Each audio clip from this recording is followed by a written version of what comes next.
اب یہاں پر بہت بڑا اعتراض کرتے ہیں یہ لوگ کہ تو یہ بتاؤ کہ ٹھیک ہے تراویحیں ہیں، صحابہ کرام نے تراویحیں پڑھی، لیکن حضرت عمر خود کیوں نہیں پڑھتے تھے؟ وہ تو باہر سے آئے، انہوں نے فرمایا کہ تم اس طرح نہ پڑھو، اس طرح تراویحیں پڑھو۔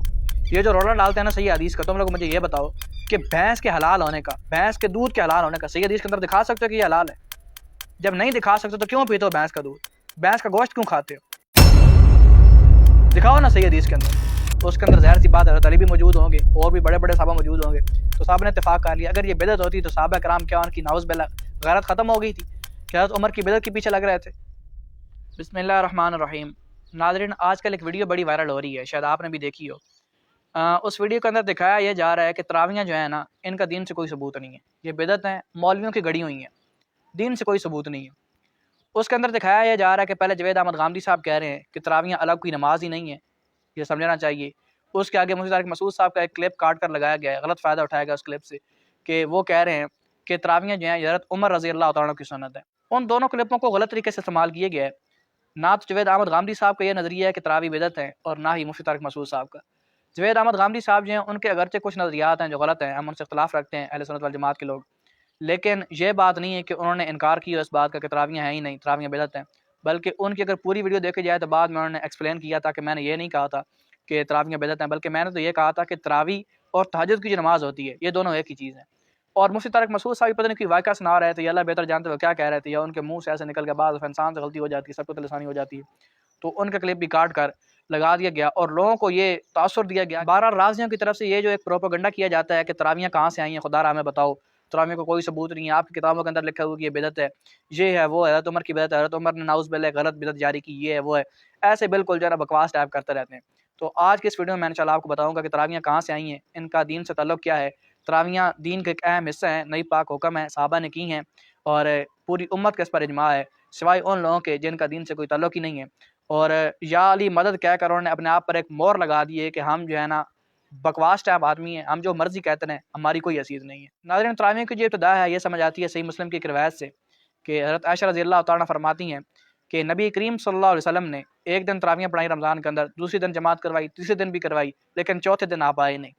جب صحابہ کرام نے پوچھا چوتھے دن کہ یا رسول اللہ آپ رات کو کیوں نہیں آئے، تو انہوں نے فرمایا کہ مجھے خطرہ تھا، مجھے ڈر تھا کہ کہیں تم پر فرض نہ ہو جائیں تراویحیں، اس وجہ سے میں نہیں آیا۔ اب یہاں تک یہ تو ثابت ہو گیا کہ تراویح کوئی چیز ہے، تراویح کا دین سے ثبوت ہے، لیکن بات پیچھے یہ رہ جاتی ہے کہ کیا یہ معاملہ یہیں پر ختم ہو گیا یا اس کے بعد بھی آگے شروع ہوا؟ بعض لوگ اعتراض کرتے ہیں کہ نبی کریم صلی اللہ علیہ وسلم نے سارا رمضان تراویحیں نہیں پڑھائیں، اور چونکہ انہوں نے تراویحیں نہیں پڑھائیں تو لہٰذا اس کا دین سے کوئی ثبوت ہی نہیں ہے۔ اب ایک بات اچھی طرح یاد رکھنی چاہیے کہ صرف نبی کریم صلی اللہ علیہ وسلم کا جو فعل ہے نا وہی حجت نہیں ہے ہمارے لیے۔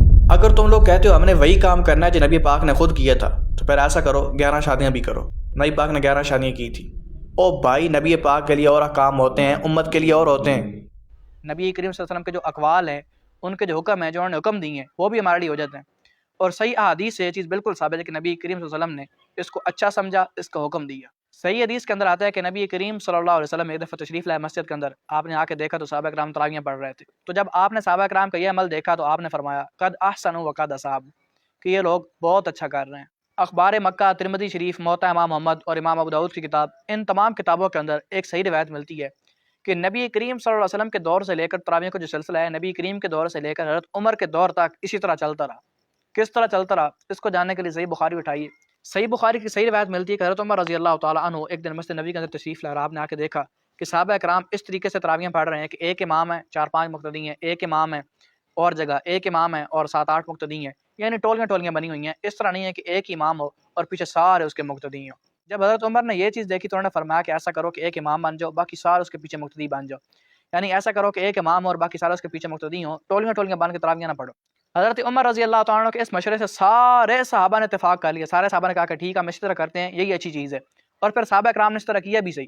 اس کے اندر ظاہر سی بات حضرت علی بھی موجود ہوں گے اور بھی بڑے بڑے صحابہ موجود ہوں گے، تو صحابہ نے اتفاق کر لیا اگر یہ بدعت ہوتی تو صحابہ کرام کیا ان کی نعوذ باللہ غیرت ختم ہو گئی تھی کہ حضرت عمر کی بدعت کے پیچھے لگ رہے تھے۔ اب یہاں پر بہت بڑا اعتراض کرتے ہیں یہ لوگ کہ تم لوگ یہ بتاؤ کہ ٹھیک ہے تراویحیں ہیں، صحابہ کرام نے تراویحیں پڑھی، لیکن حضرت عمر خود کیوں نہیں پڑھتے تھے؟ وہ تو باہر سے آئے، انہوں نے فرمایا کہ تم اس طرح نہ پڑھو، اس طرح تراویحیں پڑھو۔ انسان کو کبھی کبھی تھوڑی سی عقل بھی استعمال کر لینی چاہیے کہ مدینہ شریف کے اندر صرف ایک ہی مسجد نہیں تھی، 9 مسجدیں تھیں مدینہ شریف کے اندر۔ ایک اعتراض یہ لوگ یہ کرتے ہیں کہ یہ تو بدعت ہے جی، حضرت عمر رضی اللہ تعالیٰ نے خود بدعت کے لفظ استعمال کیے ہیں، تو بھائی میں کہتا ہوں دیکھو بدعت ہے نا، بدعت کو چھوڑ دو، اس بدعت کو چھوڑ دو۔ حضرت عمر نے یہی بدعت کی تھی نا، حضرت عمر نے یہی بدعت کی تھی کہ صحابہ کرام الگ الگ ٹولیاں بنا کر جماعت کروا رہے تھے، تو آپ نے ان کو سب کو ایک امام پر متفق کروا دیا. یہی بدعت تھی نا, آپ اس بدعت کو چھوڑ دو. اس بدعت سے جو پہلے کام ہو رہا تھا وہ کیا ہے, اس کو کرنے میں کیوں موت پڑتی ہے آپ کو, وہاں پر کیوں موت پڑتی ہے؟ حضرت عمر کی اس بدعت سے پہلے کیا کام ہوتا تھا؟ یہی ہوتا تھا نا کہ صحابہ کرام تراویحیں پڑھتے تھے لیکن الگ الگ جماعت کروایا کرتے تھے. اس طرح تم کیوں نہیں پڑھتے؟ ادھر موت پڑتی ہے, موت پڑتی ہے اس طرح تراویحیں پڑھتے ہوئے.